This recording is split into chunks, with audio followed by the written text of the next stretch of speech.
for so much less.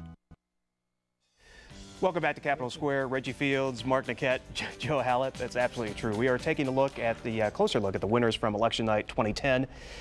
Let's go right to the race for Attorney General if we can. Mike DeWine will make a return to public office. He beat Democratic incumbent Richard Cordray. Kind of a surprise here. On election night, DeWine pledged to make good on his campaign promises.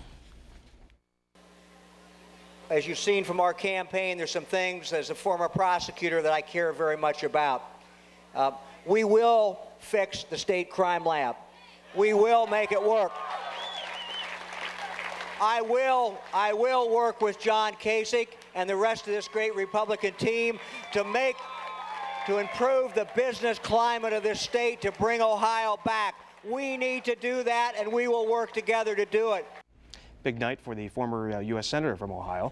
Republicans picked up two other offices held by Democrats. John Husted defeated Mary Ellen O'Shaughnessy for Secretary of State. He'll replace Jennifer Brunner.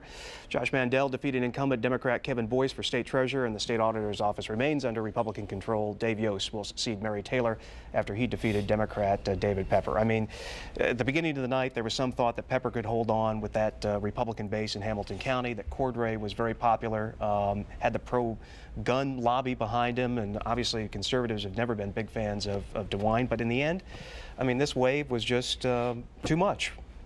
How else do you explain it? Well, I thought Democrats could have won 3 races. The governor, I thought Rich Cordray probably would prevail, and I thought Pepper, because of his southwestern Ohio base, would prevail. There was a lot of criticism of Pepper after the campaign that he did not run a good campaign. He didn't spend his money wisely. He had a lot of money, but he sat on it for a long time, and there were people who thought he should have gone on TV earlier, and instead he let the Republicans go down into southwest Ohio, into the Cincinnati media market, and begin hammering away at him on TV, and I think that hurt him.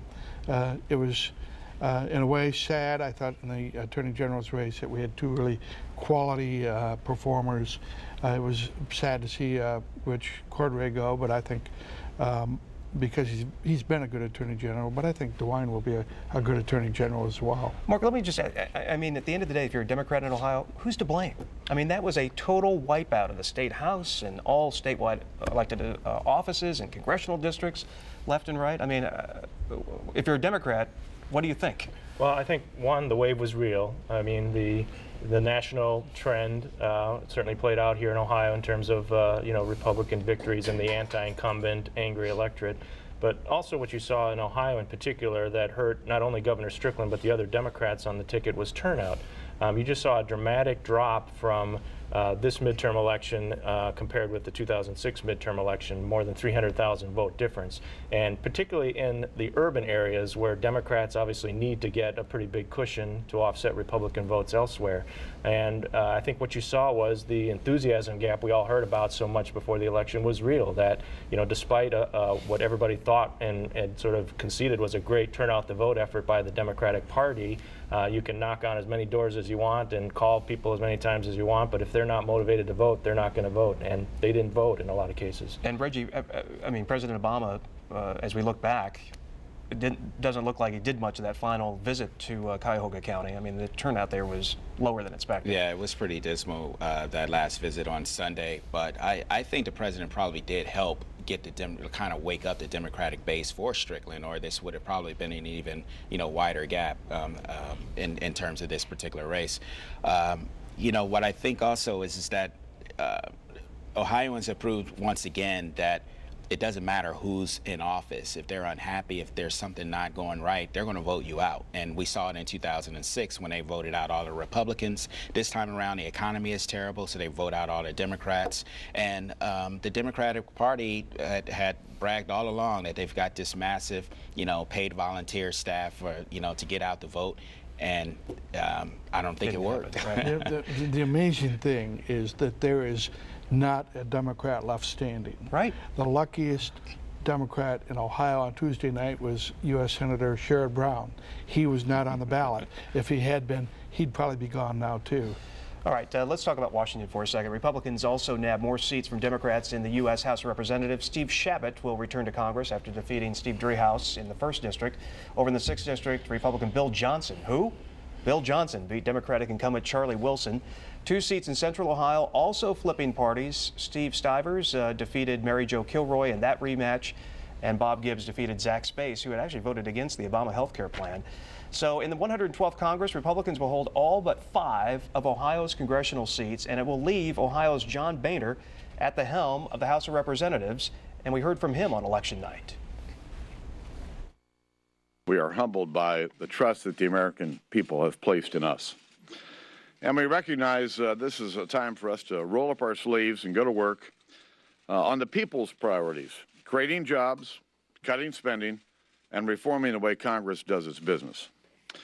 It's not just what the American people are demanding, it's what they are expecting from us.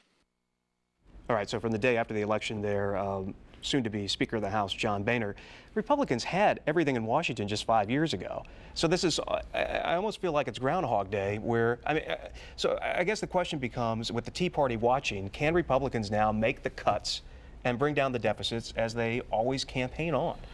Well, 2 points. One was not so much the sweeping Republican victory, it was the size of it. I mean, we saw Zach Space and Charlie Wilson defeated by double digits. So, and these were guys who were popular in their districts just not so long ago. The other thing is, I think Mitch McConnell signaled that Republicans aren't going to be working with President Obama in the next 2 years. They're going to be working to defeat him. McConnell said day after the election, the only way to turn this country around is to get rid of Obama. So to me, that's the playbook going forward for the Republicans in Congress. All right, gentlemen, hold those thoughts. We'll take a quick break here and come back and talk about more what's happened. This big Republican wave, got to give it to them. Very Republican year, 2010. Welcome back to Capitol Square. We're talking about that huge Republican wave that happened this past week. The country went red, and so did Ohio. We were talking in particular about congressional districts in the state. And Reggie, I mean, this leaves the apportionment process with a big question mark. I mean, Republicans are probably going to go after the few remaining areas left with Democrats representing Ohio in Congress. Yeah, we were just now discussing that. I mean, in terms of Congress, I mean, it sounds like Ohio is going to lose 2 districts, and one is likely to come out of Northeast Ohio. Where's the other going to come from? And as we just saw on a map earlier that was showed, there's only a few Democrats remaining in Congress from Ohio, and they're all in Northeast Ohio. So certainly the Republicans are going to gain an advantage in that process also. What do you think, Mark? Well, just to go back to something we were talking about before, I thought Kevin DeWine, the chairman of the Ohio Republican Party, had a pretty telling comment after the election, and the gist of it was, I don't have the exact quote, but the gist was, don't mistake this for some tidal wave, you know, for Republican policies and approach. I mean, clearly that was part of it, but I think what he was saying was, you know, voters were saying mostly in this election, hey, we want results, and the guys who were in office and the gals didn't get us the results, and if the folks who come in now don't get results, they're going to see the same kind of backlash. Yeah, this was really the 4th consecutive sweep or near sweep election in Ohio, and it indicates what both Mark and Reggie have said, that people are in a throw the bums out mood if they're not performing, and so I think that does give John Kasich a lot of opportunity to make big change and do bold things. But as Reggie said earlier, after he does it, he will not be a popular governor. Wouldn't be surprised in 2 years if we see his approval ratings in the 30s or even 20s. And yet, Mark, he does have still, presumably, presidential ambitions. At some point, you got to bounce out of that negative approval rating and show that you've done something. Well, he says he doesn't, that all he really wants to do is be Ohio governor and go back into the private sector. We'll see. But I think he does see himself as sort of a national figure, if nothing else, with all the appearances on Fox we've seen where he wants to be an example of a good governor. We just have 10 seconds left. Reggie, Rob Portman, potential vice presidential nominee in 2 years? Is he the big winner? Well, you know, he certainly looks like it. You know, he could be, absolutely. So, again, that was an easy victory for him. So he knows Ohio well. It's a bellwether state for the presidential races. And a good fundraiser. Yep. All right, Reggie Fields, Mark Niquette, Joe Hallett, as always, gentlemen, thank you very much. Thank you for tuning into Capitol Square this week. We'd like to hear from you. Just send us an email. You can always follow us on Facebook and Twitter. Remember, if it is Ohio politics, it's Capitol Square. Take care, everybody.